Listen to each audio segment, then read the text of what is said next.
Bismillahirrahmanirrahim.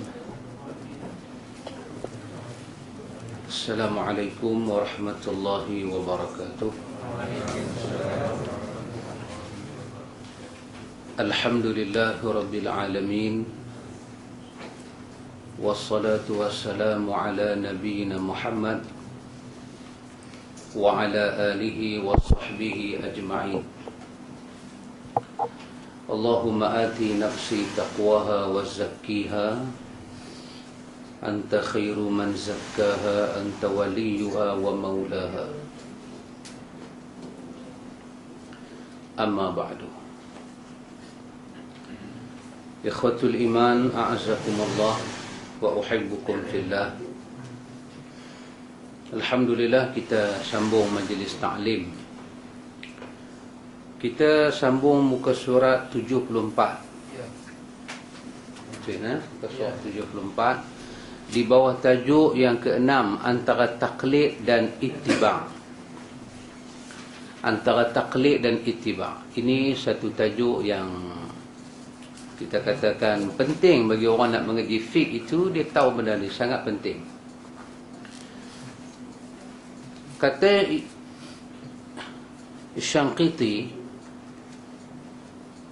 Syangqiti ni guru kepada Profesor Dr. Radhi. Guru dia Muhammad Amin Asy-Syangqiti. Dia menulis tafsir Adwa'ul Bayan dan banyak lagi tulisan dia. Kita peluang kita betul satu kita mengaji dengan tok guru, atau kita mengaji dengan anak murid dia. Untung kita subhanallah. Kita dapat dengar perkataan tuan guru dan kita dengar murid dia. Kita ni ada silsilah dari segi sanad tu, tarekat tu kita kemas dah lah. Dah kemas, ada dia punya jalan tu, kemas dah kita ni. Kata Asy-Syangqiti rahimahullahu ta'ala, ketahuilah bahawa satu hal yang patut untuk diketahui adalah perbezaan antara taklid dan ittiba'. Tidak boleh bertaklid dalam hal-hal yang mengharuskan ittiba'. Kata Muhammad Amin Asy-Syangqiti, satu benda yang kita kena tahu, beza taklid dengan ittiba'. Benda yang sewajarnya kita ittiba', kita tak boleh taklid. Apa maksud dia? Dia bagi penjelasan.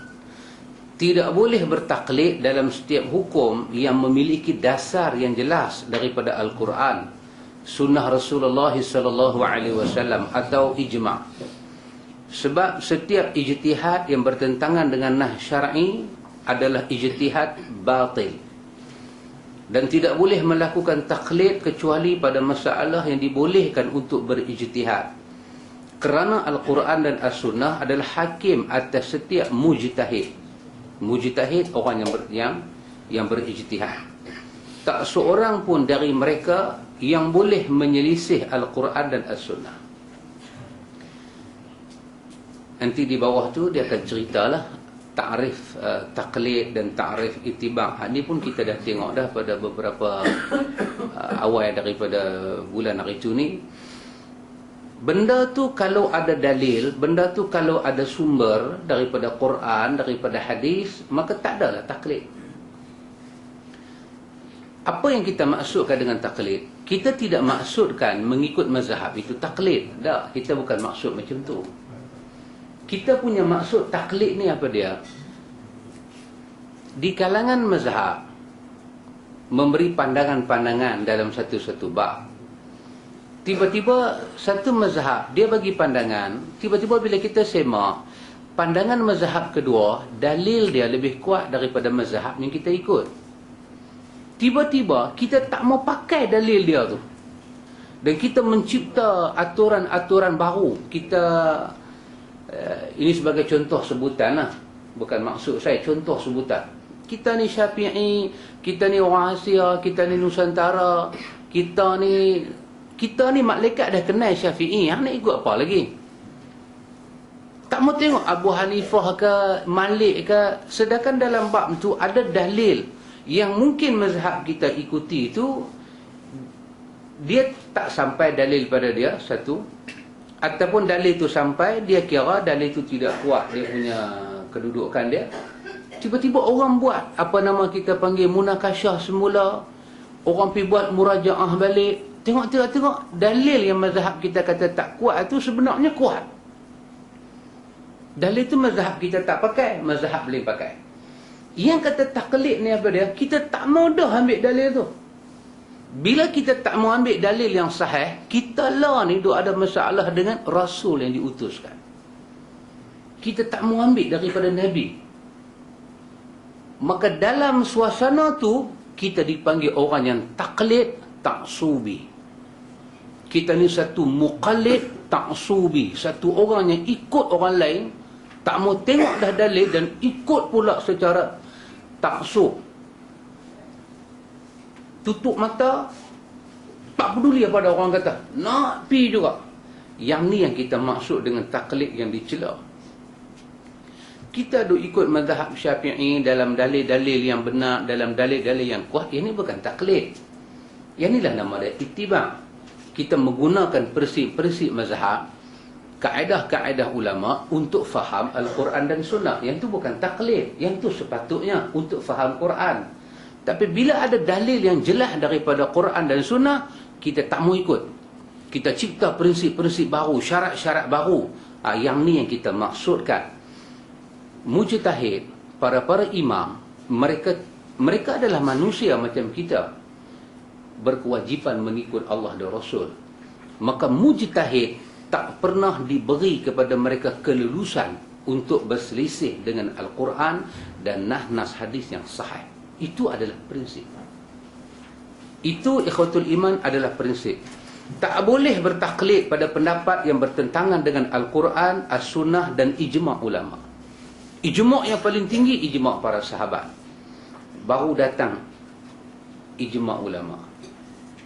Satu benda para sahabat ijma', kemudian baru ulama' ijma'. Maka tak boleh kita bertaklid. Kita nak pegang satu pendapat lain, nak ikut satu pendapat lain yang bertentangan dengan tiga benda ni. Macam mana kita tahu dia bertentangan? Hasil daripada kita belajar perbahasan, kita tengok. Tengok ada perbahasan. Saya bagi satu contoh. Satu contoh yang kecil. Contoh tu kecil saja. Dalam hadis Nabi, dua benda Nabi sebut. Sallu kama ra'aitumuni usalli. Kita tahu dah apa makna hadis tu. Yang kedua, man amila amalan laisa alaihi amruna fahuwa raddun. Kita campur dua hadis ni. Satu hadis kata semayang macam aku semayang. Semayang macam aku semayang. Minat takbir ila taslim. Daripada takbir sampai bagi salam. Pasal apa? Pasal Nabi sebut sembahyang itu benda yang start dengan takbir dan diakhiri dengan watahliluha at-taslim. Yang mengakhir sembahyang itu adalah assalamualaikum, taslim. Lepas tu Nabi kata, man amila amalan, siapa buat satu amalan, ya amalan itu laisa alaihi amruna, laisa alaihi amruna, bukanlah urusan amalan itu diambil daripada aku, fahuwa raddun, maka ditolak. Hadis ini hadis Aisyah, riwayat Bukhari dan Muslim. Dalam riwayat lain, man ahdasa, ujung dia sama juga, depan dia berbeza. Siapa yang mengada-ngadakan satu urusan, yang urusan itu bukan daripada kami, fahuwa raddun, ditolak.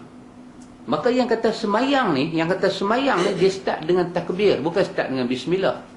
Semayang tidak start dengan surah, semayang start dengan takbir. Maka Nabi kata semayang macam aku. Siapa pi reka satu benda, pi buat satu benda yang bukan daripada aku, maka Tuhan tolak. Maka kita semak dalam hadis, empat mazhab ni semua bagi sumbangan yang besar nak faham hadis ni. Bila kita semak-semak hadis Bukhari, hadis Muslim daripada Abu Hurairah, Nabi cerita, "Idza qumta ila salati fa asbiril wudu." Bila kamu nak semayang, bagi wudu, bagi elok-elok. Dah habis dah, summa istaqbala al-qiblah. Kamu berdiri menghadap kiblat. Nabi kata summa fakabbir, kamu takbir. Tu hadis dia. Hadis dia main macam tu. Tak ada tokok, tak ada tambah, tak ada buat apa. Hadis tu main macam tu. Sanad dia sahih, matan dia sahih. Hadis tu muttafaqun alaih. Sepakat atas dia sahih. Maka kenang balik hadis tadi. Siapa buat satu benda, beramal dengan satu benda, bukan daripada petunjuk aku, Tuhan tolak. Kita tengok dalam hadis, sembahyang start dengan takbir, akhir dengan salam. Itu sembahyang Nabi ajar. Tengah-tengah dia ada bacaan, tengah-tengah dia ada perbuatan. Kita tengok cantik semua elok, kita sembahyang macam tu. Orang bagi petua. Nabi kata sembahyang start dengan takbir. Sembahyang start dengan takbir. Nabi sebut. Orang bagi petua. Sebelum takbir, bacalah surah tu. Baca surah ni. Sebelum sembahyang, baca satu doa lagu tu. Baca satu doa macam ni. Tak apalah nak usalli ke, tak usalli ke, tak apa dia kata buat. Ni semua bukan dalam sembahyang, ni semua luar sembahyang. Luar sembahyang ni kalau nak baca Yasin dulu pun boleh, apa masalah. Dia kata luar sembahyang. Kita kata maksud luar sembahyang tu Nabi faham. Nabi faham kata masa kita berdiri nak sembahyang tu Nabi faham. Luar sembahyang kena buat apa, dalam sembahyang kena buat apa. Nabi faham. Kerana Nabi faham, kerana sahabat faham, tak ada satu sahabat sebelum nak masuk waktu sembahyang duduk pergi buat jampi serapah ni semua ni, tak ada. Tak ada. Tiba-tiba kita baca dalam setengah fiqh mazhab, dalam Majmu' Nawawi cerita, beberapa pandangan para ulama bolehnya lafaz usalli. Tapi bila disebut boleh lafaz usalli ni, dia sebut, dia tak bermain satu dalil apa pun dia tak bermain. Bila bertembung dua benda ni, hadis yang menceritakan Nabi sembahyang dengan petua-petua yang dia ada. Ada orang dia ketegang, dia nak taklid. Tak apa dia kata, dia apa lagi tahu daripada kita. Bahasa dia apa lagi tahu daripada kita. Kita kata siapa yang tahu tu? Dia kata alim ulama lagi tahu daripada kita. Kita kata sahabat dengan alim ulama, siapa lagi tahu? Hang tak boleh cakap lagu tu. Hang mana boleh hina ulama? Tak, bukan hina ulama. Just ask to you, my brother. Answer me. Betul tak? Kan? Dikit punya ada apa kan? Hang jawab. Dia kata tak boleh macam tu. Dia pak ulama. Tindakan hang tak mau tengok langsung amalan sahabat yang duduk satu majlis dengan Nabi. Sebaliknya hang bagi kepercayaan totally kepada orang-orang yang hang kata ulama. Tidakkah tindakan hang tu meragui ilmu orang yang belajar dengan Nabi? Dia kata saya punya niat taklah macam tu, tapi perbuatan hang macam tu. Memang hang tak ada niat nak hina siapa-siapa. Tak ada siapa pun tak ada niat nak hina siapa-siapa. Walaupun orang tu cerita bawa bewak boleh mengucap, dia tak ada niat nak hina siapa-siapa. Tak ada niat dalam hati dia nak hina siapa-siapa. Memang macam tu. Itu fitrah lah. Cuma kadang-kadang silap cakap, silap terbuat. Yang silap itulah kita nak bagi duduk di atas rel dia balik, supaya manusia tidak taklid secara taksubi. Apa makna taksub? Pejam mata, tak mau dengar, tak mau tengok dalil yang ada. Kira apa yang ada dah cukup. Apa yang ada dah elok. Yang ni kata Imam Muhammad Asy-Syanqiti, satu benda yang cukup buruk dalam ilmu. Cukup buruk. Dia tak sepatutnya ada. Siapa pun tak pernah dibagi lesen untuk bercanggah dengan sunnah-sunnah Nabi. Tak boleh bercanggah. Tak boleh bercanggah. Pasal tu kewajipan kita menerangkan hadis sahih ni apa dia punya kedudukan dia, hadis dhaif ni apa dia punya kedudukan dia, menerangkan itu kepada umat, satu benda wajib. Satu benda wajib. Mana kita tahu? Nabi kata balighu anni walau ayah. Nabi kata sampai walaupun satu. Sampai apa? Anni, daripada aku. Apa bukti anni benda tu daripada Nabi? Bukti dia hadis lah. Kalau dia kata ni Nabi buat, sebenarnya Nabi usalli kan, saya cerita kan, siapa kata Nabi tak usalli? Saya pun duk dengar. Saya kata ustaz ni garang ni. Siapa kata Nabi tak usalli? Nak dengar hadis usalli? Oh, kita pun kemas juga duduk. Nak dengar juga, pasal kita tak biasa dengar. Dia kata, duk ada dalam Sahih Bukhari, dalam Sahih Muslim, duk ada dalam Sunan Tirmizi. Pasal itu baca ni kena ada guru. Nampak dah tu sumbu dia nak mengikut mana. Baca ni kena ada guru. Bukan soal kita reti bahasa Arab, kita baca satu hadis kita boleh faham. Malam syaikhuhu fa syaitanu syaikhuhu. Siapa baca tak ada guru, setanlah guru dia, walaupun hadis. Dalam hadis ni lagi banyak setan duk ada. Tak apa-apa, kita pun berkemas nak ambil tahu. Satu hari Nabi balik sembahyang subuh. Nabi tanya Aisyah, ni breakfast ni ada apa kan? Nak breakfast pagi ni? Aisyah kata tak ada apa. Bila Aisyah kata tak ada apa, apa Nabi kata pada Aisyah? Nabi kata kalau macam tu, inni sa'im, aku puasa. Nabi melafazkan kalimah dia nak puasa, itulah lafaz niat. Sepatutnya bila Aisyah kata tak ada apa-apa, Nabi sengap. Nabi buat herak kepala, hati duk niat lah. Aisyah kata pasal apa? Nabi sengap. Pasal apa tak boleh cakap dia Rasulullah? Bid'ah masuk neraka. Hantu tengok dia boleh cakap lagu tu. Satu hadis tu memang ada, tetapi menghuraikan hadis tu macam tu, tak ada siapa hurai. Tak ada siapa hurai. Hadis Bani Tamim ada tak ada? Sajalah kan. Apa-apa saja. Dia kalau tak kacau tak boleh masak kan. Nak bagi masak tu tak kena kacau. Menghuraikan ta tu tanah, mim tu Melayu, tak ada siapa kecuali sahabat tu seorang. Tak ada. Kalau kita kata hadis tu hadis Tirmizi, buka Tuhfatul Ahwazi. Macam mana pensyarah dia, syarah dia menghuraikan hadis tu? Tak ada yang kata nak tolong Nabi di akhir zaman ni Bani Tamim, anak cucu tanah Melayu. Tak ada. Habis mamak pun tahu mana. Banjang, Iban ni semua nak pun tahu mana. Main satu masa tanah Melayu kena jual. Macam mana? Tak ada siapa. Hadis ada, tapi huraian dia tak ada macam tu. Hadis Nabi puasa tu ada, tapi huraian tu tak ada macam tu. Bila kata tak ada, siapa berani mengadakan dia? Nabi kata balighu anni walau ayat. Hang nak sampai tu sampai daripada aku. Maka bila kita nak sampai daripada Nabi, kita kena ada bukti. Kita kena ada bukti bahawa hadis itu duduk di bawah bab talafuz bin niyah. Bodohkah As-Suyuti mengarang kitab Al-Amru bil Ittiba'?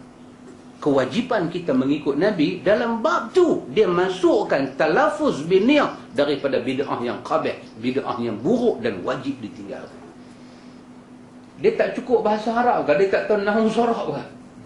Dia tokoh besar dalam mazhab Asy-Syafi'i. Tokoh besar, cukup besar punya tokoh besar As-Suyuti dalam mazhab Asy-Syafi'i tu. Tafsir Jalalain tu, sumbangan yang besar mereka bagi. Dua Suyuti menulis tafsir Jalalain. Ni ikhwatul iman.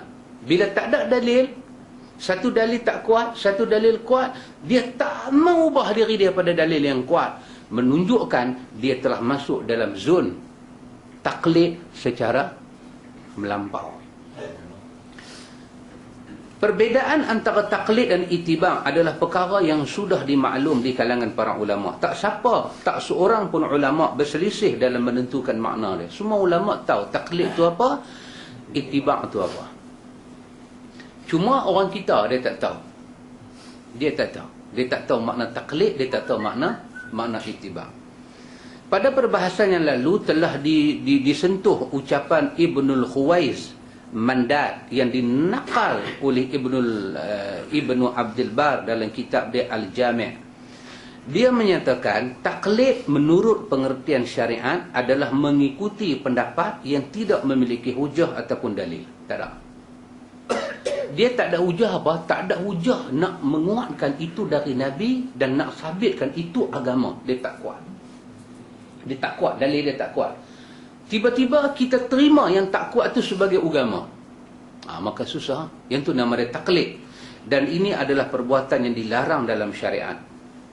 Adapun ittiba' adalah mengikuti pendapat yang memiliki dasar dalil dia. Yang kata ittiba' ni apa dia? Ada dalil. Walaupun kita di atas satu mazhab, kita declare lah sampai mati kita Syafi'i. Tapi semua yang kita buat dalam mazhab Syafi'i ada dalil dia. Maka kita tak dipanggil taklid. Itulah jalan ittiba'. Duduklah belakang siapa pun. Tapi kita duduk dengan dalil. Dengan dalil kita nak buat. Maka ittiba' lah kita ni. Kita baca Sahih Bukhari, hadis dia sahih. Kita bukan taklid dengan Bukhari, kita ittiba'. Pasal ada dalil-dalil dalam dia. Tak ada. Kita masuk dalam taklid. Pada tempat lain dalam buku dia, dalam kitab Al-Jami' tadi, dia kata setiap pendapat yang kamu ikut tanpa ada landasan dalil, berarti kamu telah melakukan taklid. Dan taklid dalam agama adalah perbuatan yang tidak benar. Taklid dalam agama termasuk dalam benda yang kurang benar. Setiap pendapat yang kamu ikut kerana ada dalil yang mewajibkannya, berarti kamu melakukan ittiba'. Ittiba' dalam agama itu dibolehkan, sedang taklid adalah perbuatan yang dilarang. Ikutlah siapa pun. Ikutlah siapa pun. Kata saya suka ikut satu ustaz ni. Pasal apa suka ikut dia? Dia bila cakap apa pun dia buat main dalil. Dan dalil-dalil dia sahih. Oh, satu kawan kata, itulah tanda hang taklid dengan dia. Dah. Itu bukan taklid. Itu ittiba'. Kita ikut dia dan kita letak syarat ikut dia. Selama mana dia buat main dalil-dalil yang sahih. Kita kena ikut. Tapi, ikhwan, tak ramai orang boleh faham hak kita baca ni. Bila kita tak memberi penjelasan hadis, kedudukan hadis yang kita duk baca kuliah duha kita kan, kedudukan sunnah dalam syariat Islam. Bila kita kurang baca tajuk tu, apa kedudukan sunnah dalam Islam? Kita kurang baca, orang kurang tahu. Bila orang kurang tahu, orang tak boleh buat pembandingan. Hadis sahih, hadis dhaif dan hadis palsu. Orang tak tahu beza. Pada orang satu benda aja, hadis.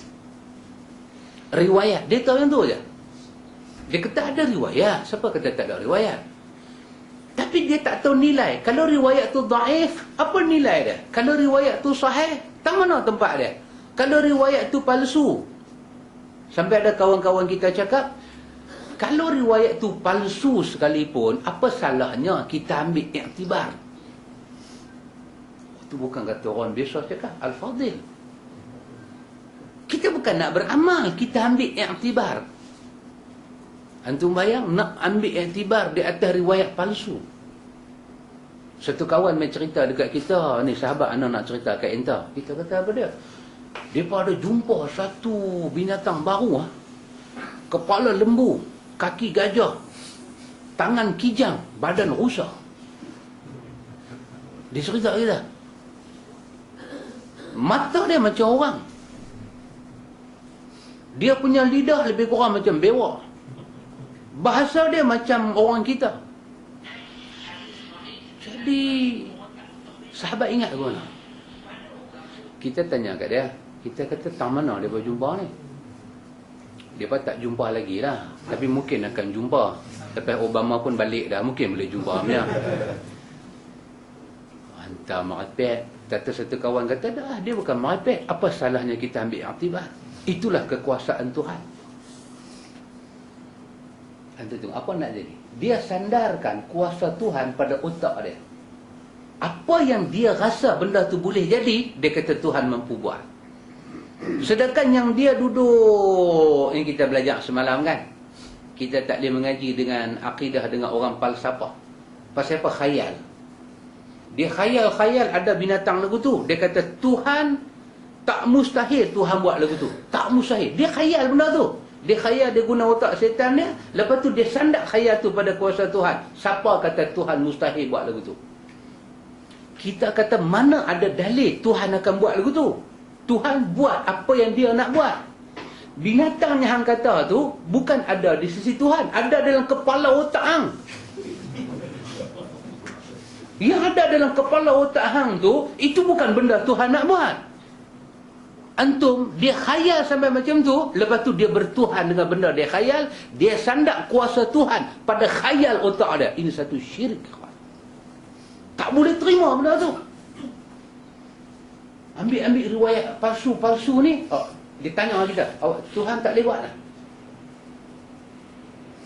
Dia baca pula ayat, iza arada syai'an an yaqula lahu kun fayakun. Kita kata, sahabat, nanti sah. Ayat iza arada syai'an an yaqula lahu kun fayakun tu, kita kena kapit dengan ayat fa'alul lima yurid. Dia buat apa yang ada di sisi dia, bukan apa ada di sisi otak hang. Di sisi otak kita, boleh tak saya dengan Pak Cik ni kami kembang terus? Boleh lah, di sisi otak saya. Tapi di sisi Tuhan, adakah bacaan saya dengan Pak Cik boleh kembang? Tak ada.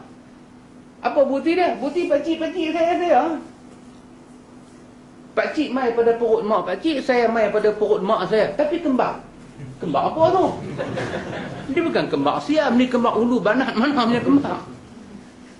Antum tengok, hadis palsu ni merosakkan akal dan merosakkan syariat. Pasal tu kedudukan hadis tu kena diberitahu, ikhwan. Bila kedudukan hadis tak diberitahu, maka kesan dia, manusia bila sampai masa-masa dia nak beramal, nak berakidah, bila dia diserang macam ni, dia tak boleh beza. Dia akan jadi penin.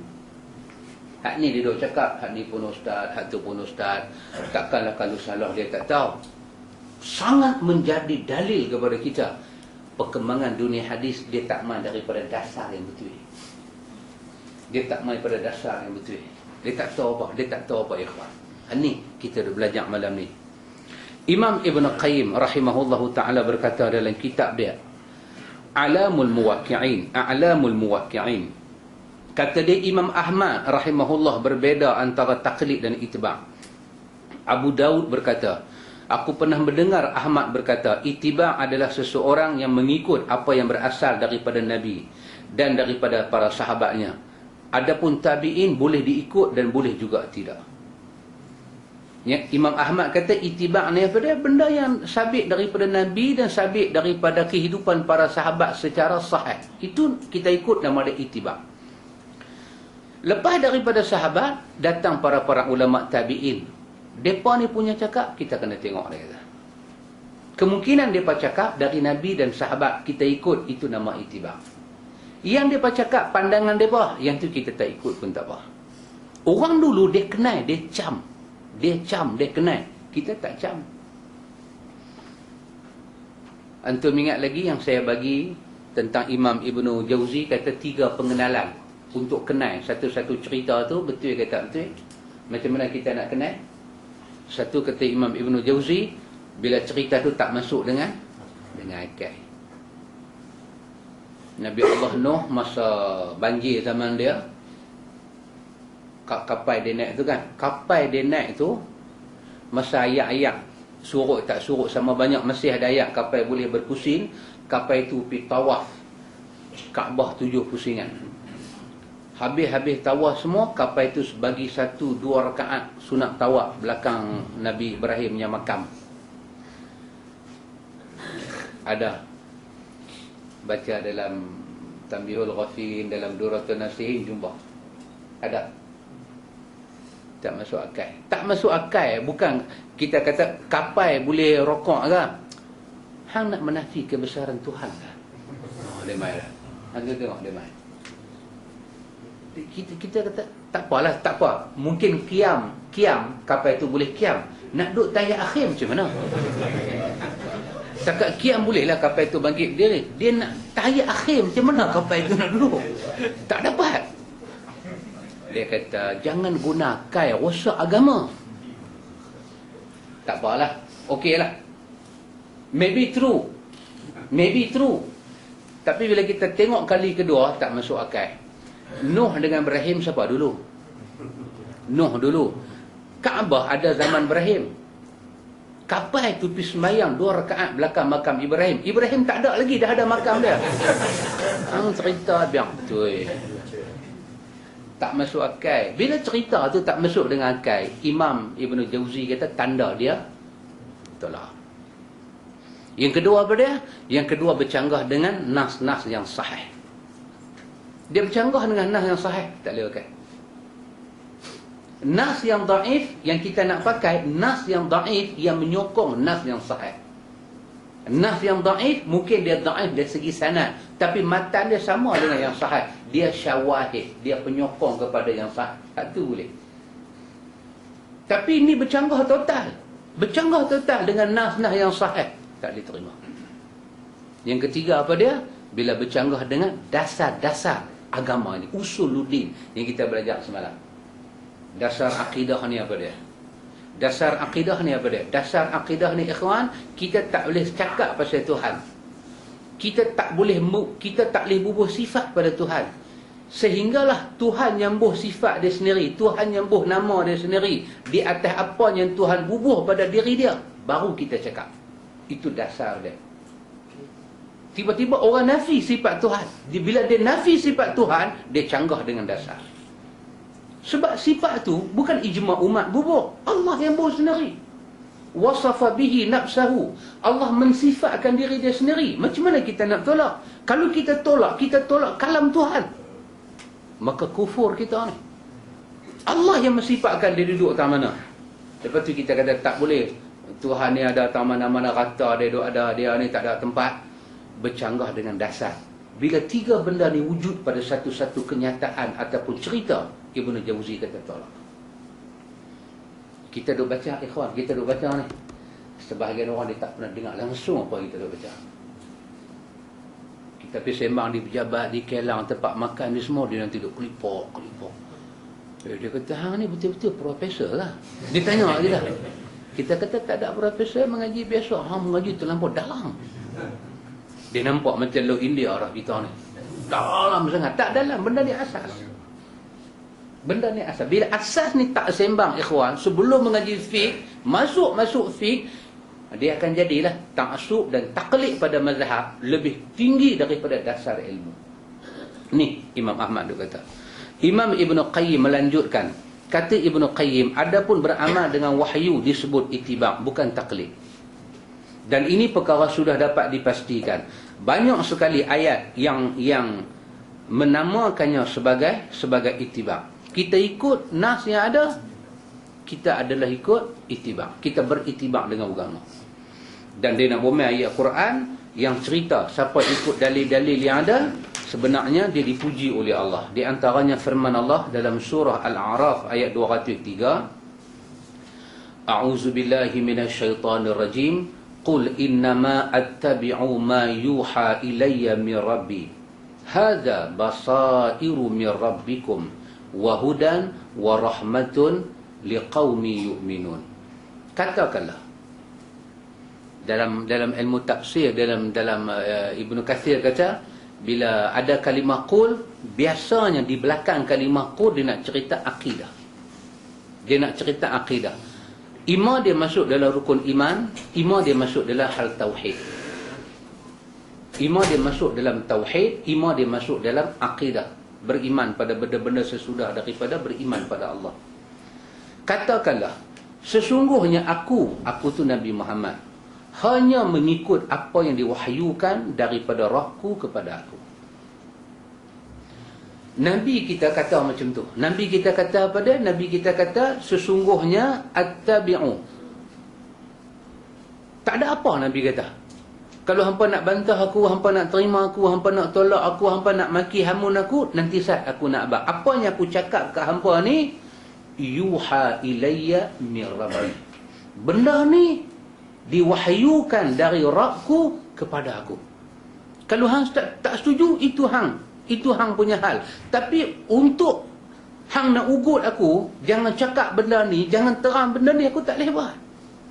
Pasal aku ni, innama, sesungguh-sungguhnya aku ni, attabi', aku hanya ikut satu benda aja. Apa dia? Apa yang Tuhan turunkan pada aku. Jadi ikhwan, bila kita duduk belajar, kita belajar syarat-syarat, matan kena sahih, sanad kena sahih. Kenapa ikhwan? Kerana benda tu kita nak sandak pada Nabi.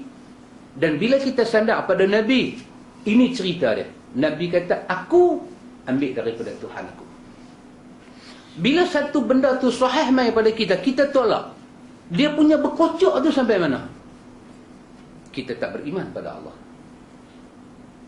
Pasal itu ikhwan, bila satu orang tu tolak hadis-hadis yang sahih, kita belajar semalam, apa dia? Kita mesti takwil dia. Kita kena cari 99 takwilan. Dia ni tak tahu ke? Dia ni tak cukup tidur ke? Dia ni kena sihir ke? Dia ni otak dia muka sama tu, Down syndrome ke dia ni? Dia ni baru masuk Islam ke? Sebab apa ikhwan? Kalau kita confirm dengan jelas, dia ada ilmu semua dan dia tolak dengan sengaja, apa jadi pada diri dia? Habis akidah dia. Pasal Nabi kata, innama, Allah suruh Nabi kata, hey Muhammad, kata dekat mereka, sesungguhnya attabi'u, hang ni Muhammad tak ikut benda lain, ma yuha ilayya min rabbi. Nabi kata, aku cuma ikut apa yang Tuhan aku wahyu pada aku. Pasal tu riwayat tu kena sahih kalau di hadis. Haza basairu min rabbikum. Nabi kata Quran ini adalah bukti basair, yang boleh nampak dengan mata, bukti yang nyata daripada Tuhan kepada kamu. Nyata Quran ini daripada Allah. Petunjuk, hudan, Quran ini petunjuk. Wa rahmatun, dia rahmat, liqaumi yu'minun, bagi orang-orang yang ada iman. Maksud dia ikhwatul iman, dia terima, dia tak terima, dia nampak, dia tak nampak, ini berkaitan dengan akidah. Dia faham dah akidah. Pasal Quran kata liqaumi yu'minun, iman yang bagi dia nampak. Dan bab iman duk ada di mana ikhwan? Dalam akidah. Kita ceritalah dekat dia, ni bid'ah, tu bid'ah, tapi kalau dia tak masuk pelajaran akidah, akak dia tak kuat. Macam saya cerita dulu, kawan saya kan, dia mengaji, dia main mengaji, dia pergi tempat lain semua dia mengaji, lepas tu dia buat main soalan pening tu, dia minta tanya kita balik. Dia dah, ustaz, depa kata tak apa. Mai satu masa saya pun naik angin lah. Kita kata kat dia, Mama. Dia ngau. Mana boleh tak apa, saya kata. Ni kalau tak apa, ni tiap-tiap malam duduk mengaji ni buat apa? Ni yang duduk bersila depan saya ni, kita sama-sama duduk mengaji ni untuk apa? Untuk kata tak apa ke? Untuk cari kebenaran, lepas tu nak ikut ke? Apa dia ni? Dia sentak, dia tak main 2-3 minggu. Lepas tu dia main pula. Dia kalau main, mesti dia buat main satu benda kabelah. Lagu tu. Pasal apa jadi lagu tu? Akidah. Akidah ikhwan. Dia tak belajar akidah. Hadis kita boleh belajar, mustalah. Tapi kita nak tahu, Nabi Muhammad menerusi akidah tu, kedudukan dia apa? Kedudukan Nabi tu di sisi akidah. Kenapa? Nama-nama Nabi disusun macam tu dalam Quran, wahyu. Dan wahyu tu menurut akidah tu apa dia? Bila kita tak masuk pelajaran akidah, sunnahnya masuk ni ikhwan, dia macam gam. Dia melekat. Tapi satu masa, dia punya kanji gam tu dia boleh hilang. Bila emas satu benda besar-besar, dia boleh hilang. Masa tu susah. Masa tu Quran sebut wahyu turun pada Nabi. Nabi tak cakap macam lain, Nabi cakap macam wahyu. Lepas tu wahyu tu Nabi kata hadza basair, inilah bukti yang sangat jelas daripada Tuhan. Lepas tu dikatakan wahyu itu petunjuk, wahyu itu rahmat. Lepas tu dia guna kalimah lam baris di bawah. Semua ni yang boleh faham siapa dia? Liqaumi yu'minun, orang yang ada iman. Bukan orang beriman, tapi orang yang ada iman, dia masuk dalam bab akidah. Dia masuk rukun iman tu, dia belajar rukun iman dengan cara ahlu sunnah, sampai pada satu tahap dia jadi takut. Dia takut dengan bid'ah. Dia sangat tidak menjauhkan diri dia daripada sunnah Nabi. Abdullah bin Mubarak dalam buku Al-I'tisam ada kata, Abdullah bin Mubarak kata apa dia? Siapanya Allah bagi rezeki dekat dia?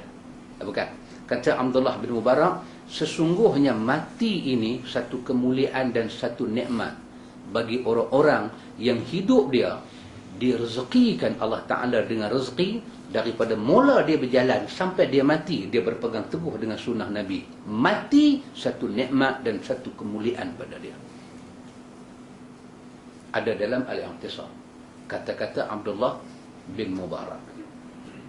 Allah bagi rezeki yang paling besar. Kenapa? Kerana dalam Quran kata wa atmamtu alaikum ni'mati. Aku sempurnakan nikmat aku pada hamba. Lepas itu pegang lepas, pegang pula, lepas pula, pegang. Ada masalah. Orang lagu ni, ikhwan jangan ajak dia mengaji sunnah lagi. Ajak dia akidah. Kena ajak dia akidah dulu. Kena ajak dia akidah ahli sunnah. Kita tak apalah dia nak buat tahlil, biar dia buat dulu. Dia ratib lah. Akidah dia kena main mengaji. Kita baca sahih fikih sunnah, terus ajak dia. Kita baca Al-Ibanah, dia kena main. Kita baca Riyadhus Salihin, dia tak payah main. Kita baca tafsir, dia tak payah main. Kita baca syarah akidah, dia kena main. Pasal apa? Bila dia nampak benda tu, ikhwan, dia nak langkah kaki pergi duduk dalam majlis tahlil, dia nanti dia nampak. Saya teringat Ustaz Rusul Dahri kata, kalau orang buat tahlil tak cukup camca garpu pun tak boleh bagi pinjam. Jangan, dia tak cukup camca garpu kan, yang garpu tu kan, yang tu tak ada. Lain semua cukup dah, satu set. Yang tu je tak ada. Kata dia kata, sahabat pinjam garpu. Kena tanya, kata Ustaz Rasul Dahri. Kena tanya. Tanya apa dia? Ni nak buat apa ni? Kalau dia kata nak bagi Maggi, bagi. Ni saya buat kenduri, dia nak makan tak cukup. Habang betul-betul tak boleh. Aku tak boleh bagi. Bagi garpu tu, dapat dosa bid'ah. Dia amin. Kawan tu dengar, dia pelipuk, alamak, garpu pun tak boleh bagi. Garpu pun tak boleh bagi, takkan boleh hari duit.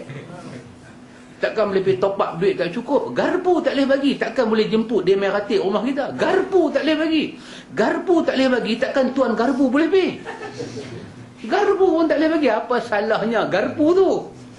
Kata Ustaz Rusul Dahri, garpu pun tak boleh. Di mana kenyataan-kenyataan ini dibuat? Kerana faham apa itu bid'ah. Bagi dia mengaji akidah, bagi dia tahu akidah menerusi perbahasan bid'ah. Macam mana akidah membincangkan hal bid'ah? Kalau pisah bab bid'ah dengan bab akidah, tak boleh nampak. Tak boleh nampak apa itu bid'ah. Tak boleh nampak. Ini tajuk kita duk baca. Firman Allah Ta'ala lagi dalam surah Al-A'raf, ayat 3. Ittabi'u ma unzila ilaikum min rabbikum wa la tattabi'u min dunihi awliya qalilan ma tazakkarun. Ikutlah apa yang diturunkan kepadamu daripada Rabbmu. Rabb maksudnya pencipta kamu. Ingatlah bila kita kata Rabb, 5 benda kita kena ingat. Dia duduk dalam kalimah Rabb. Apa dia? Khaliq, pencipta. Malik, pemilik barang dia cipta. Apa lagi? Al-Mudabbir, mengurus benda dia cipta. Apa lagi? Sayyid, dia menuani, dia yang tuan kepada barang dia cipta. Apa kelima? Rizq, dia yang bagi kurnia rezeki kepada hamba dia. 5 tu dia masuk dalam satu kalimah nama dia Rabb. Pasal itu dulu orang Rabb ni orang terjemah dengan makna Tuhan kan. Okey. Tapi bila orang pergi belajar bahasa lebih sikit, orang tengok kalimah Tuhan dia tak boleh memenuhi 5 benda tu. Maka dikekalkan Rabb dengan nama Rabb. Baru ni Pak Cik Bulia baca nasihat daripada Dr. Zakir Naik. Dr. Zakir Naik kata apa dia? Kekalkan masjid sebagai nama masjid. Tak usah tukar kepada mosques, dia kata. Kekalkan. Mos. Bukan mosques, ha? Mosquito. Kena mosquito, nyamuk. Dulu Pak Cik ada satu iklan, Mopiko lah ya. Ada ingat tak? Kan dia kena merah tu kan? Mopiko lah ya. Mos dia nah. Mos. Maka Dr. Zakir Naik bagi nasihat. Ni nasihat dia, pesanan. Bila kita dakwah kepada orang bukan Islam, kekalkan sebutan masjid dalam bahasa Arab tu, masjid. Iman dalam bahasa Arab, iman. Sebut dalam bahasa Arab. Kerana pemilihan nama-nama ni pemilihan daripada Allah sendiri. Manakala ganti nama dia dalam bahasa kita, itu pilihan kita. Maka pilihan Allah jauh lebih baik daripada apanya kita pilih. Kekalkan. Orang putih panggil God, kita kekalkan Allah. Kita kata, may God bless you. Itu pemilihan kita. Kita ingat dia boleh faham. Allah menamakan diri dia dengan syahidallahu. Dia menyaksikan diri dia adalah Allah. Kita panggil, may Allah bless you. Dia balas kat kita, may God bless you too. Kita kata dia, may Allah bless you my brother. Nama-nama ni semua Allah pilih sendiri. Dan pilihan Allah itu istimewa untuk manusia. Ni Allah kata, ikutlah apa yang diturunkan kepadamu daripada Rabbmu. Daripada siapa? Penciptamu, pemilik kamu, yang menguruskan hidup kamu, yang menjadi tuan dalam hidup kamu, yang bagi rezeki kepada kamu. Ikutlah apa yang dia turunkan kepada kamu. Dan jangan kamu mengikuti pemimpin-pemimpin selainnya. Amat sikit kamu mengambil pelajaran. Allah kata, wala tattabi'u min dunihi awliya. Jangan pergi ikut awliya, pemimpin lain. Jangan jadikan benda lain sebagai awliya, sebagai tempat kita nak sandar. Tempat kita nak sandar apa dia? Apa yang Tuhan buat turun. Allah buat turun apa? Ayat tadi kata, dia buat turun wahyu daripada Nabi. Ikut tu.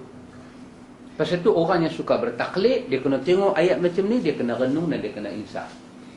Kita kata kembali pada apa? Kembali pada Quran. Kembali pada apa yang Tuhan kita turunkan dan dia arah kita suruh ikut. Dan kita dah ulang banyak kali hadis Imam Ahmad yang sahih.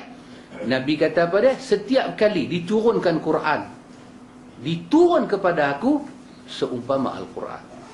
Utitul Quran wa mislahu ma'ahu. Wa mislahu ma'ahu. Itu bukan Quran. Itu benda lain. Utitul Quran. Diturunkan kepada aku Al-Quran. Bila Quran turun, wa mislahu ma'ahu.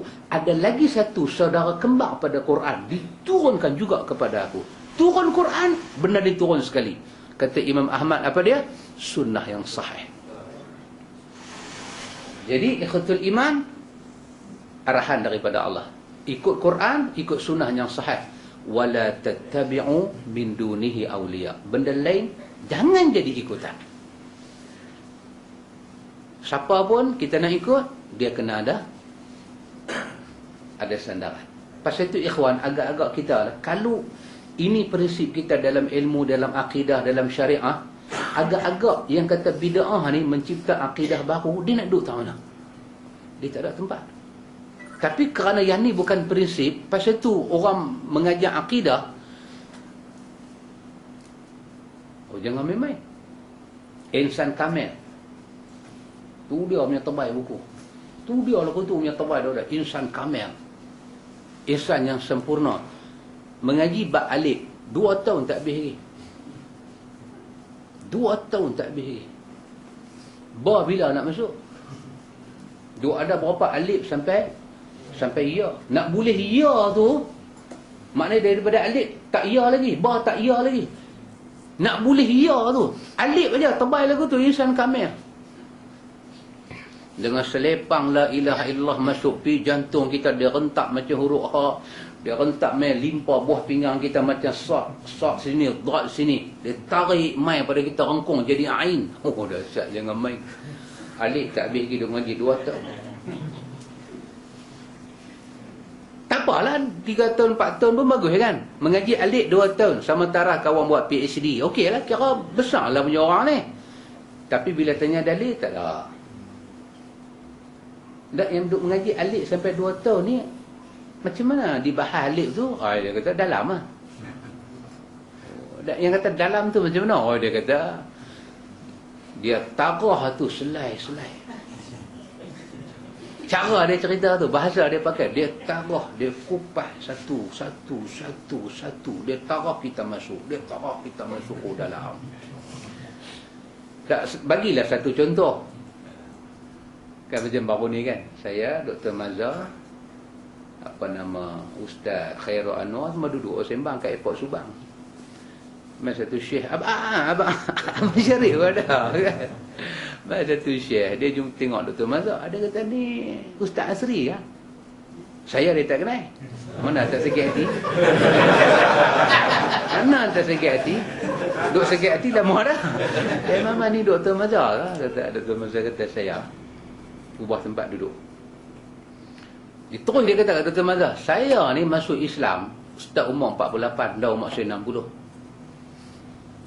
Kita duk tengok dengan janggut, dengan kepiah, dengan jubah dia. Nak tanyalah sebelum masuk Islam tu agama apa? Tak payah jawab, dia jawab sendiri. Saya Islam.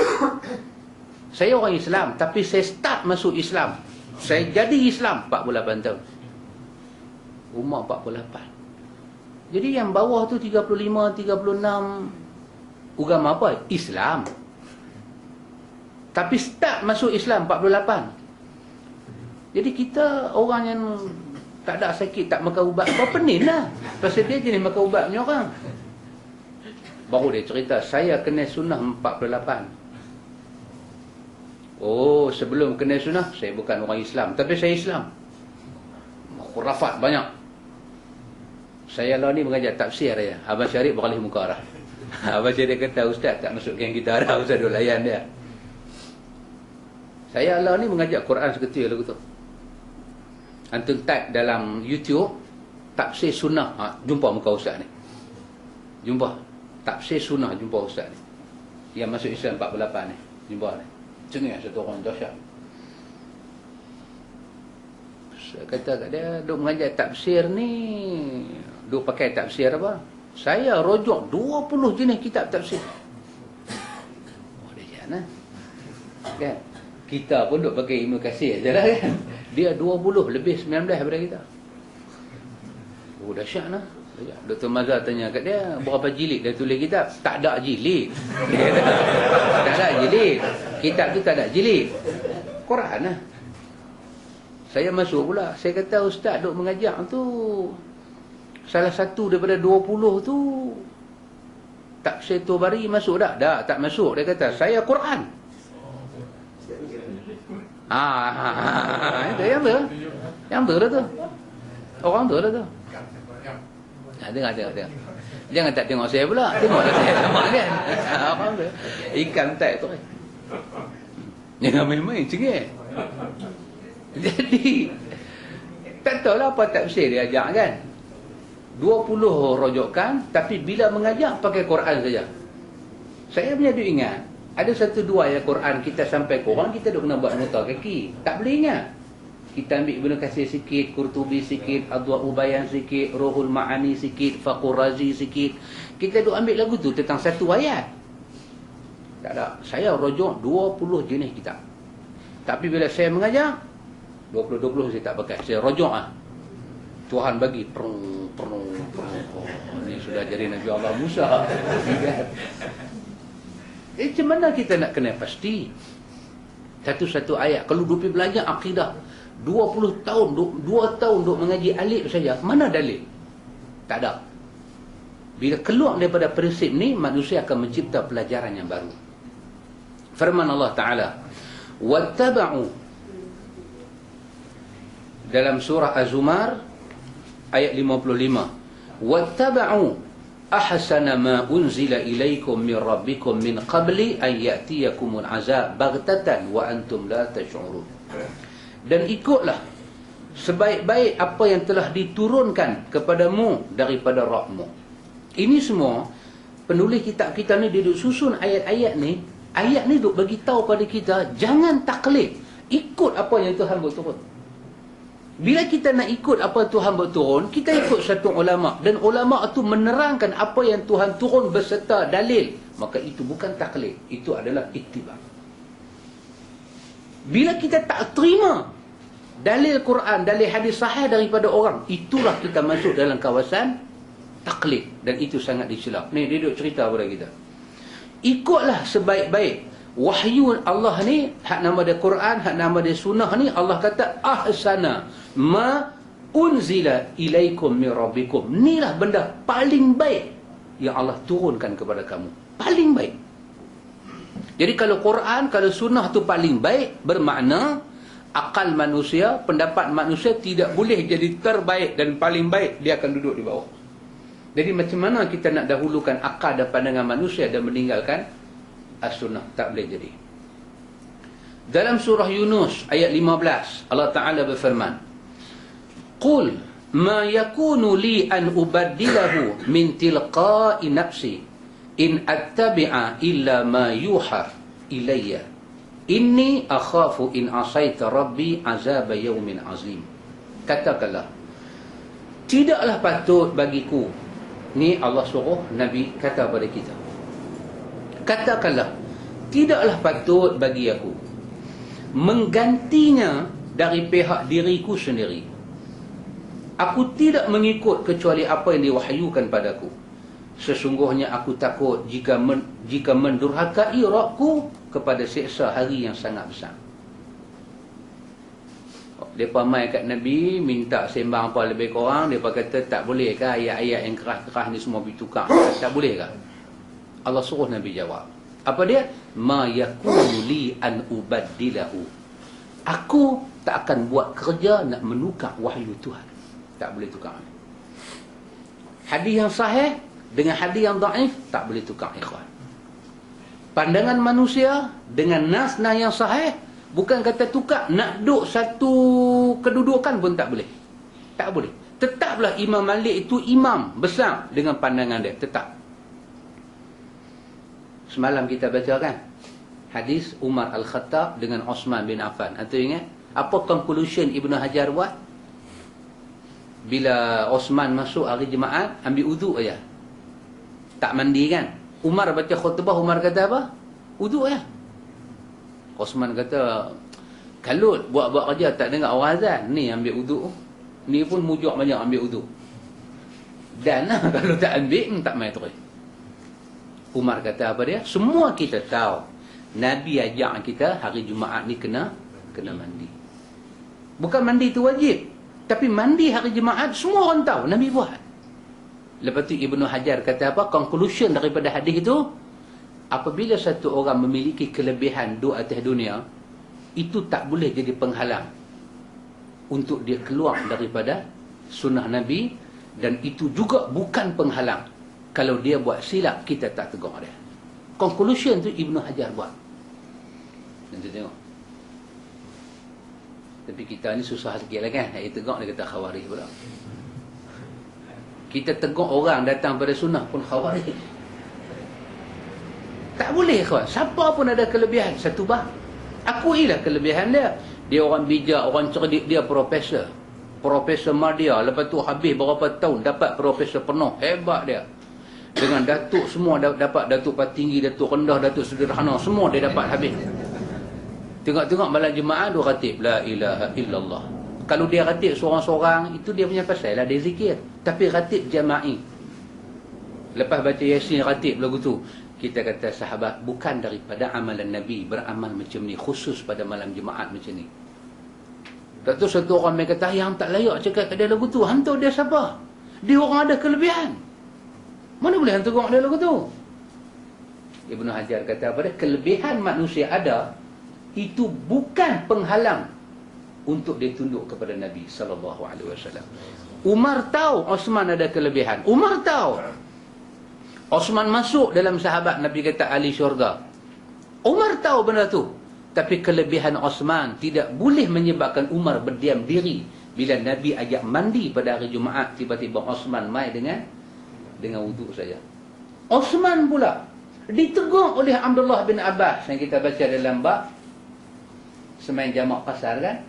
Bila Osman sampai ke Mina, Osman buat 4 rakaat.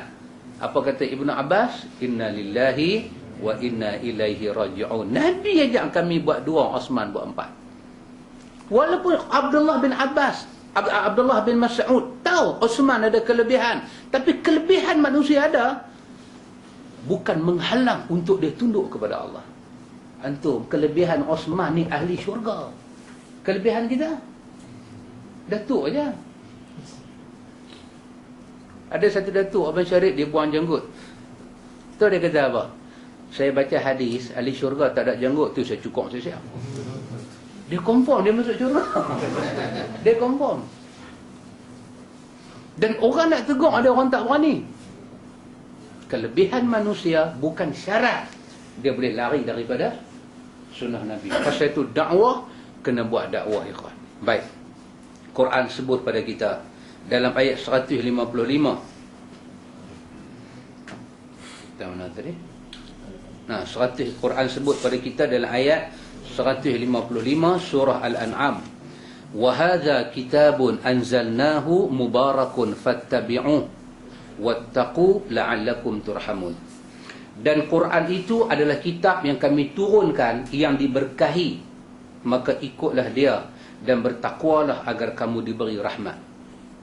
Tengok, Allah Ta'ala kata Quran itu, kitab yang diturunkan itu adalah kitab anzalnahu mubarakun, kami turunkan dia dengan penuh berkat. Benda yang Allah turun kat Nabi cukup berkat. Benda yang Nabi sampai pada kita cukup berkat. Allah jamin benda tu berkat. Orang cari berkat, ya Allah jamin benda ni ada berkat. Bagaimana kita tinggal benda yang Allah confirm berkat, kita pergi ikut cakap orang tak tahu ada berkat. Tak ada siapa boleh confirm benda tu ada berkat. Tak ada siapa boleh confirm. Pasal tu antum buatlah contoh apa-apa. Kalau semayang dengan usalli. Semayang dengan usalli. Pasal apa semayang dengan usalli? Ni ada mereka ada cakap boleh.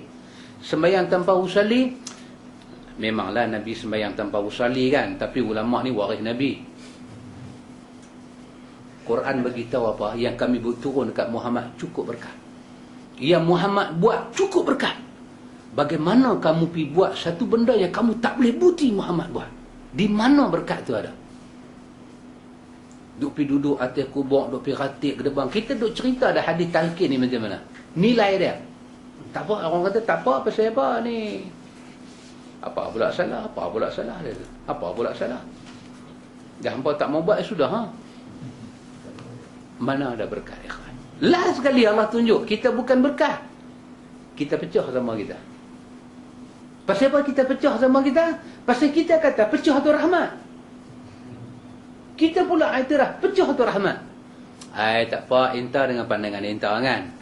Inta ingat benda tu bid'ah, inta tak usah buatlah. Ana ingat benda tu tak bid'ah, ana buat. Kita ni umat yang satu, jangan berpecah. Pecah tu. Tu pecah lah tu. Mana ada berkat? Berkat tu ada pada apa yang Allah turunkan. Dalam suratul An'am ayat 100, ayat 106, Allah Ta'ala berfirman, ittabi' ma uhiya ilaika min rabbik la ilaha illahu wa a'rid 'anil musyrikin. Allah kata ikutilah apa yang telah diwahyukan kepadamu daripada Tuhanmu, daripada Rabbmu. Tidak ada sesembahan yang berhak diibadahi dengan benar selain Dia, dan berpalinglah daripada orang-orang yang musyrik. Allah kata pada ikhwan, berkali-kali ayat Allah kata ikutlah apa yang Tuhan kamu turunkan kepada kamu, dan jangan kamu ikut benda lain daripada apa yang Tuhan kamu turunkan kepada kamu. Ayat Al-Ahqaf ayat 9, Allah Ta'ala berfirman, qul ma kuntu bid'an minar rusuli wa ma adri ma yaf'alu bi wala bikum in attabi' illa ma yuha ilayya wa ma ana illa nazirum mubin.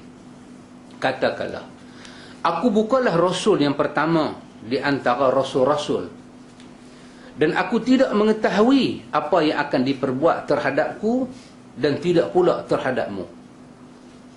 Allah suruh Nabi kata, ma kuntu bid'an minar rasul. Aku bukan pembawa bid'ah daripada kerasulan. Maksud dia apa? Hampa jangan wah-wah. Sebab hampa semua tahu sebelum ni ada Isa, ada Musa, ada semua. Maka aku satu daripada mereka. Aku bukan orang mai mengaku kata aku Nabi dan aku tak ada hubungan dengan mereka. Dah, aku ada hubungan dengan mereka. Ma kuntu bid'an minar rusul. Aku bukanlah rasul yang pertama. Dah. Aku daripada mereka. Bila ahli kitab tak percaya kat Nabi ni semua, Allah suruh Nabi sebut benda ni. Lepas tu Nabi kata satu benda, la wa ma adri ma yaf'alu bi wala bikum.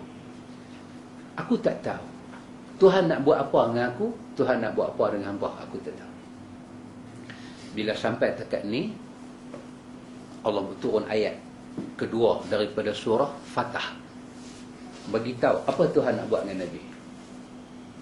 Apa Tuhan nak buat dengan Nabi? Pasal Nabi kata, aku tak tahu apa Tuhan nak buat dengan aku. Aku Rasul. Aku sampaikan benda ni. Apa Tuhan nak buat dengan aku? Aku tak tahu. Maka Allah turunkan ayat 2 daripada surah Fatah kat Nabi. Allah kata apa? Liyaghfira lakallahu ma taqaddama min zambik wa ma ta'akhkhar. Wa yutimmu ni'matahu 'alaik wa yahdiyaka ila siratan mustaqimah. Allah kata, dengan kamu ni Muhammad, supaya aku ampun semua dosa kamu yang dah lalu dan yang akan datang. Supaya aku sempurnakan nikmat hidayah aku kepada engkau. Aku bagi hidayah aku pada hang Muhammad, dan hang ni aku letak di atas jalan yang sangat lurus. Tadi Nabi kata, dia tak tahu apa Tuhan nak buat kat dia. Allah jawab dengan ayat ni. Bila Nabi jawab dengan ayat ni, faqala rajul minal muslimin, bangkit satu sahabat. Satu sahabat bangkit, dia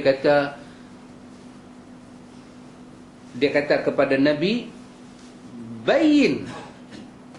Dia kata haza qad bayyinullah ma huwa fa'il bika ya Rasulullah. Fama huwa fa'il bina?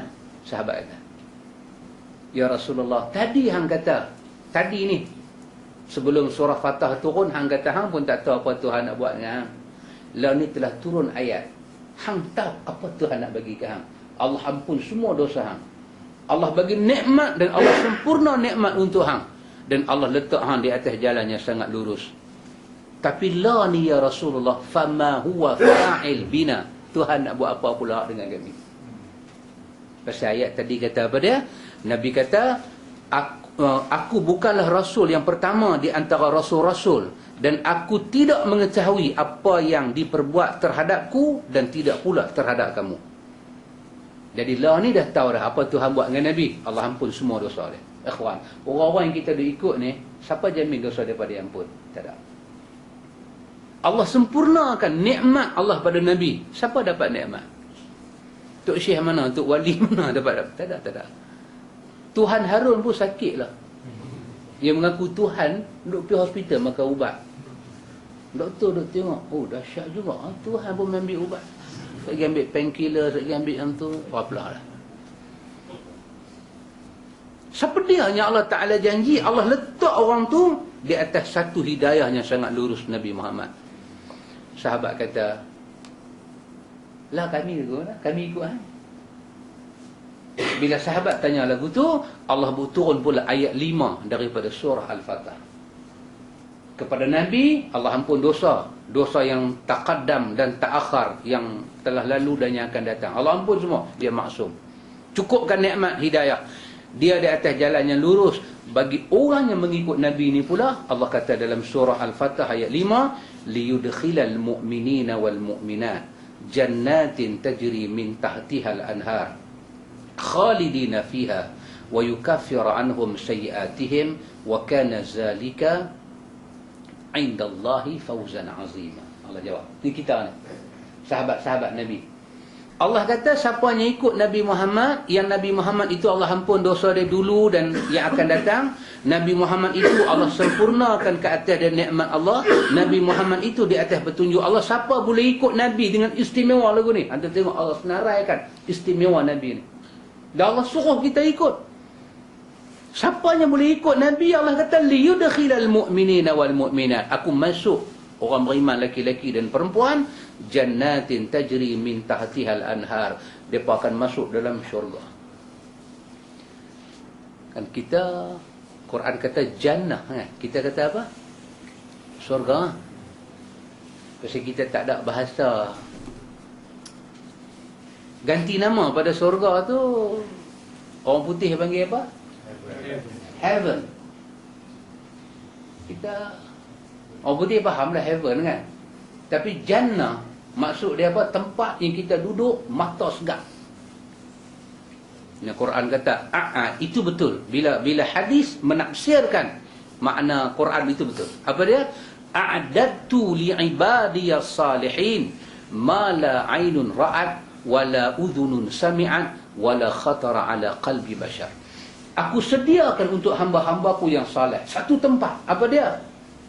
Mata tak pernah tengok, Dia masuk kat situ, tenang. Kira tak ada satu pandangan buat dia serabut, tak ada. Tenang. Dan tenang ni pula, tenang tu pula bukan kata kita kena sesuai diri dengan ketenangan tu. Ketenangan tu yang masuk dengan diri kita. Lah kita yang kena sesuai diri. Kita duduk kampung kan, duduk taman, dia sudah bagi satu lagu. 10 pagi kita rasa nak tidur, dia bagi satu lagu, berdebam, berdebum, lagu tak lagu. Nak tidur tak boleh. Apa kita kena buat? Kita yang kena sesuai diri. Takkan nak hingga nak pergi telefon polis. Telefon polis, encik saya tak boleh tidur, bising. Polis tu mai. Polis tu kata slow sikit, dia slow. Polis tu balik, dia buka pula. Polis nak tangkap dia bukan jenayah. Ugut lagu tu boleh ha?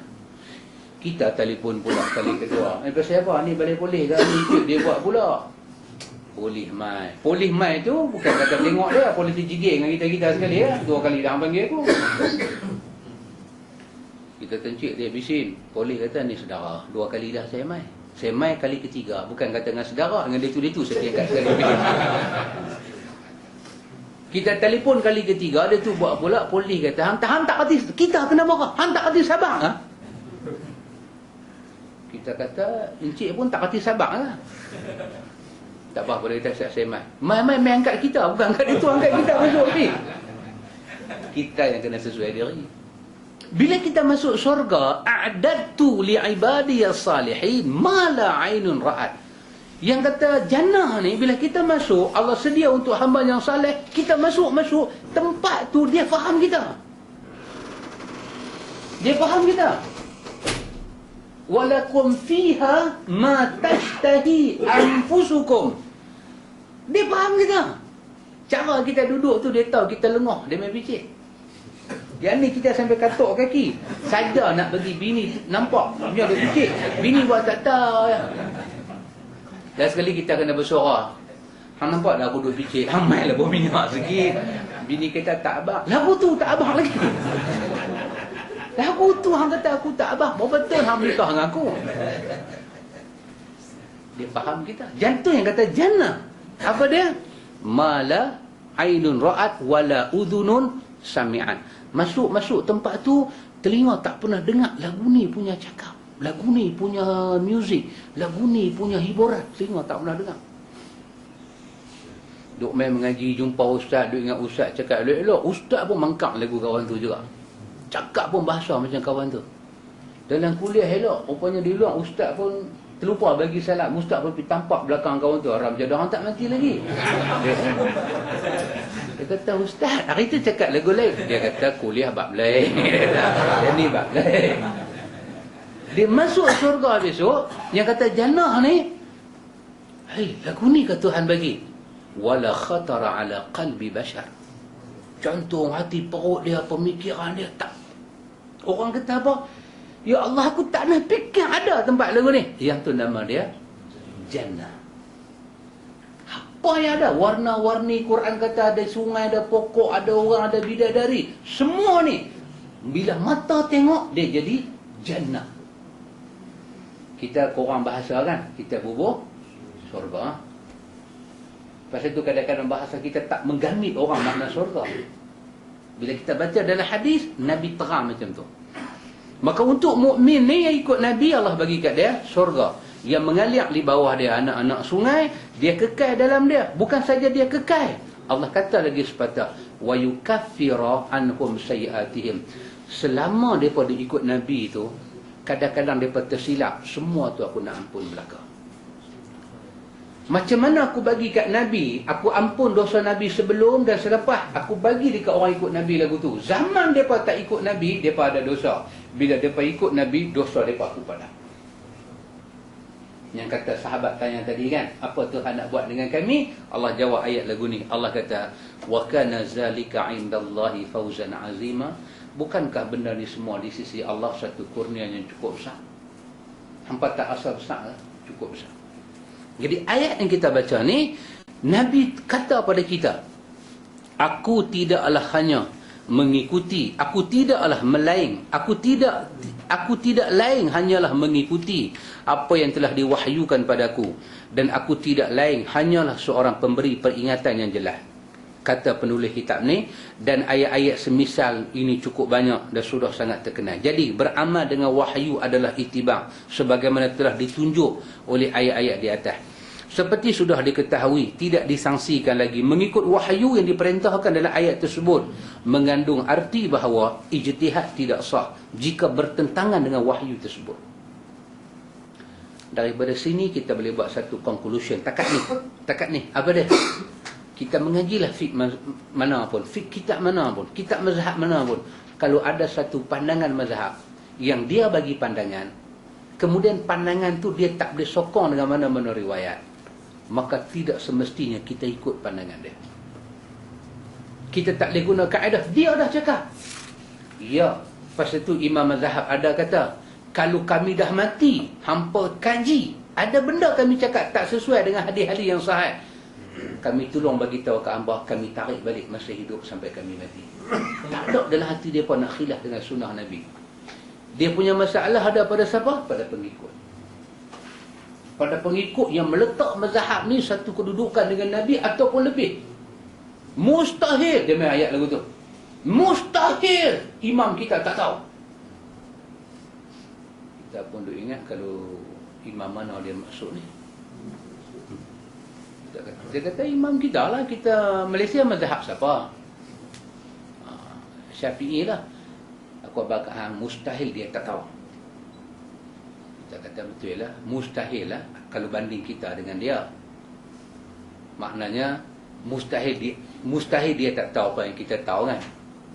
Tapi kalau kita nak banding dia dengan angkatan sebelum dia, itu bukan perbandingan yang tepat lah, sahabat. Jadi ikutlah mazhab mana pun. Berdasarkan ayat-ayat kita susun tadi, Allah nak bagi pahala pada mana-mana orang kita ikut, yang orang itu boleh bukti jalan dia itu jalan Nabi, kita dapat pahala. Kita dapat pahala ni semua. Jadi jelas dia kata, perbezaan antara ittiba' dan taklid. Tak boleh melakukan ijtihad dan taklid pada masalah ittiba'. Apa dia? Benda tu dah ada dalil, kita tak boleh ikut siapa-siapa, mesti ikut dalil. Mesti kita ikut dalil. Ambil ayat semayang, start dengan bismillah, dalil. Basuh muka, basuh muka. Basuh tangan, kumur, tarik ayat naik ke hidung, seh balik dengan tangan kiri, semua ada dalam riwayat. Takat tu sempurna. Ingat, sempurna dah. Allah bagi benda paling baik kat Nabi ni. Kita ambil wuduk lagu tu. Orang kata mai tak muka, baca apa pula? Ya Allah, bagilah muka aku putih di hari akhirat. Berapa kali saya ambil wuduk, duk baca tu bakmi, duk lagu ni juga. Duk ambil, duk tanya bini, lagu mana cantik tak? Dia kata abang baca kemarin juga. Bila semak-semak balik, rupanya Nabi tak baca pun doa tu. Nabi tak baca. Bila kita confirm Nabi tak baca, kita tak boleh kita duk pi apa? Siapa ambil wuduk tak baca doa-doa ni semua, wuduk dia kurang sempurna. Tak boleh cakap macam tu. Itu nama dia taklid yang salah. Kerana kesempurnaan, kesucian, kebersihan ada pada Nabi. Ingat lagi kan Umar kata apa? Bila tengok kawan tu ambil ayat semayang, kan, dia buka dia punya serban dia, dia sapu semua kepala dia kan. Umar tengok. Umar tanya sepatah kat dia, pasal apa hang tak buat cara tolak sikit rambut, sapu, lepas tu sapu atas serban hang? Pasal apa hang tak buat lagu tu? Umar tanya kat dia. Dia kata tak puas. Umar kata, siapa yang merasakan cara Nabi tak bersih, Allah tak akan bersihkan dia sampai bila-bila. Anda tengok perkataan Umar tu, kita kalau letak dalam ayat, dia jadi kembang semangkuk. Dia kembang tu penuh. Hang masuklah tarikat mana pun, kalau hang berzikir bukan cara Nabi, hang selawat bukan cara Nabi, Allah tak akan bersihkan hang sampai bila-bila. Kita cakap tu ada asas. Bukan pasal kita meluat cara orang masuk tarikat. Go, pergi lah masuk tarikat mana pun, pergi lah. Main dengan biji tasbih besar batu karang pun, jangan pergi hang punya pasal. Tapi satu benda hang nak kena ingat, yang cakap ni Umar Al-Khattab. Semua orang sayang Umar kecuali Syiah je. Kalau cara Nabi, pasal itu sunnah, nama dia sunnah mutahharah, sunnah yang bersih, yang suci. Dijaga oleh Allah. Kalau hang rasa sunnah ni tak boleh bersih diri hang, hang dah tak ada benda lagi dah nak bagi bersih diri hang. Dah tak ada dah. Hang dah kosong dah. Hang nak cari apa lagi? Ingredient. Betul-betul? Bahan-bahan. Dalam dunia ni, hang nak pergi suar tangan pergi cari tahu nak. Beli sabun tak kena, beli sabun Dettol tak kena, lak, Mei, April, semua tak kena pakai. Hang nak pakai sabun apa? Hang nak pakai sabun apa? Maka hang nanti hidup dalam keadaan tubuh badan hang tu tak akan bersih. Kalau hang tak boleh redha dengan cara Nabi ni. Dan dengan demikian, anda tahu bahawa syarat-syarat mujtahid yang ditetapkan oleh ahli usul hanyalah disyaratkan untuk ijtihad. Sementara perkara ittiba' bukanlah perkara ijtihad. Ittiba' tak boleh ijtihad. Ittiba' melibatkan nas. Sabit dengan nas. Macam tu Nabi buat. Macam tu. Mati keluarga Ja'far, Nabi yang suruh mereka pergi bagi makan. Macam tu. Nas main lagu tu. Jangan ijtihad. Ialah memang Nabi suruh bagi makan, tapi Nabi tak larang orang. Nabi tak. Dia duduk main macam tu. Dia duduk main lagu tu. Dia duduk main mata, silat mata tu. Cara sisi silat mata. Tak boleh. Nas macam tu. Macam tu. Kita duk baca ni semua ikhwan. Habis-habis kita mengaji, kita semayang, kita baca satu doa. Ya Allah, hang bagilah apa yang aku mengaji ni aku faham ya Allah. Masuk dalam hati aku. Yang tu kita minta. Ingat? Pasal kita start 8.30 lah kat ke 10. Kalau tak faham lah ikhwan. Dia kira leceh juga. Kita minta sikit orang dekat-dekat dengan kita, bini kita.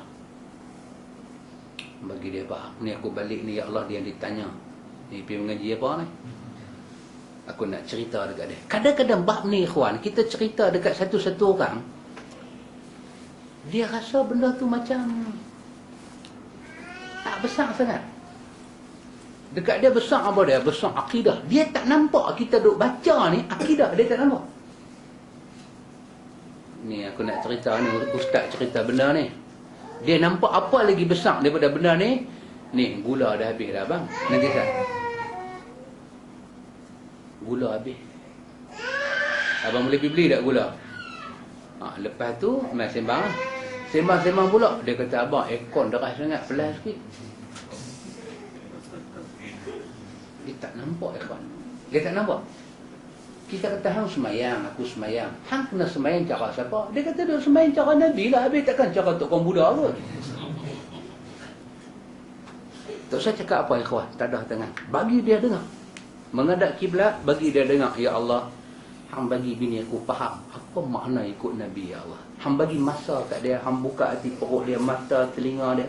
Bagi dia faham besarnya Rasul hang ni banyak mana. Besok nak mati, gula, kopi, semua tinggal. Nak kena mengucap La ilaha illallah. Hang bagi dia faham ya Allah. Amin ya Rabbal Alamin. Pederah balik akun tidak. Biar dia pula buah area TV color dia kepala. Awat lagi aku doa lagu tu. Susah ikhwan. Susah.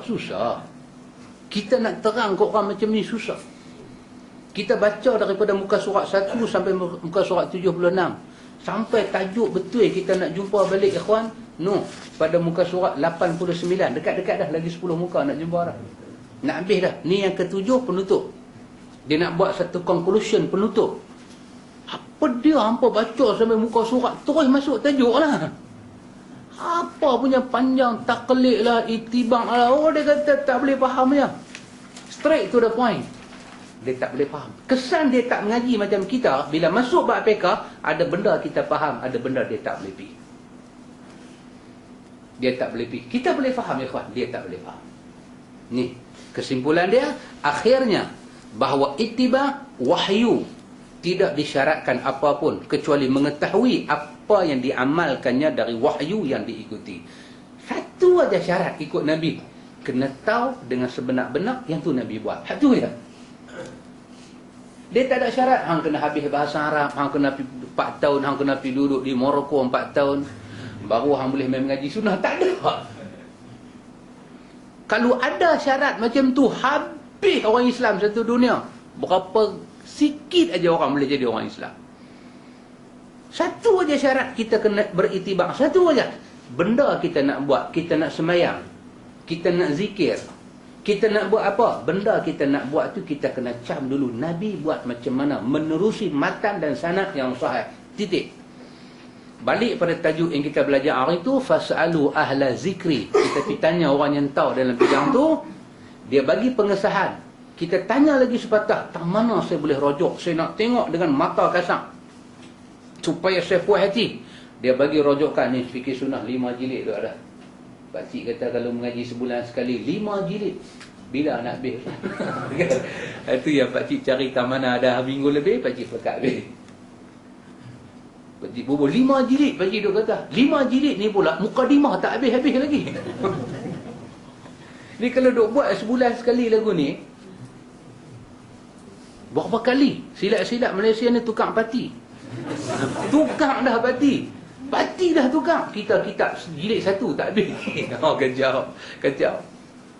Satu aja syarat ikut Nabi. Antum bagi tahu kat semua orang antum. Orang bodoh, orang cerdik, orang perempuan, orang jantan, bagi tahu kat siapa pun. Tak ada susah ikut sunnah Nabi. Satu aja benda kita kena tahu. Benda yang kita nak ikut itu Nabi buat macam mana secara sahih. Itu aja. Lepas tu ikut. Tak ada syarat apa. Tak ada kasta. Dalam ilmu tak ada kasta. Satu aja syarat dah. Saya nak ikut sunnah Nabi. Saya kena pergi Morocco dulu kan 5 tahun mengaji bahasa Arab. Kalau orang rasa nak tahu lebih, pergi lah. Tapi nak semayang. Nak semayang cara Nabi 5 minit saja. Nabi semayang macam mana? Nabi takbir macam mana? Riwayat itu apa nilai dia? Wajib orang yang mengajar tu terang benda tu semua. Sahabat, anda tahu dah Nabi buat lagu mana? Tahu. Dah macam mana? Ni duduk kata sah, tu imam kata sah. Nak buat ke mana? Tu imam duduk usalli fardal isya'i 4 rakaat. Astaghfirullah. Tu imam. Tu siap okey, tu imam. Tu siap relax je belakang. Dia tak kata apa, aku dah sapu dah semua apa. Dia ni tak takbir lagi. Astaghfirullah. Senang kan nak menghadap Tuhan? Ni, tu imam punya fikir, senang kan nak Tuhan tengok hati. Pasal tu kita menghadap dengan dada. Ni nak angkat takbir, tangan buka. Tuhan scan habis. Kira macam masa tidur Tuhan tak scan. Tuhan scan masa sembahyang lah. Astaghfirullah. Dan teringat beli kopi tadi. Astaghfirullah. Qul a'udzu birabbin nas, malikin nas. Ini nak hantar halu syaitan bukan senang. Bukan senang. Dia main lagi syaitan kuat. Pasal kita imam. Syaitan memain pun imam juga. Astaghfirullah. Allahu Akbar. Dapat lah. Kita ni. Baby lah kat dia nampak lagu mana. Kita ni yang tahu dah sunnah tu macam mana. Yang duduk sebelah kita, orang kenal kita. Duduk belah kiri, semua kenal kita. Semua duduk usalli kita sengap seorang-seorang. Tentu kita naik dulu. Allahu Akbar. Itu syarat. Tu dia kata apa kat kita, Pak Amir? Siru. Dia kata kita siru. Siru. Tak baca apa. Istighfar pun tak ada. Dia kata kita siru. Kita takbir. Allahu Akbar. Habis.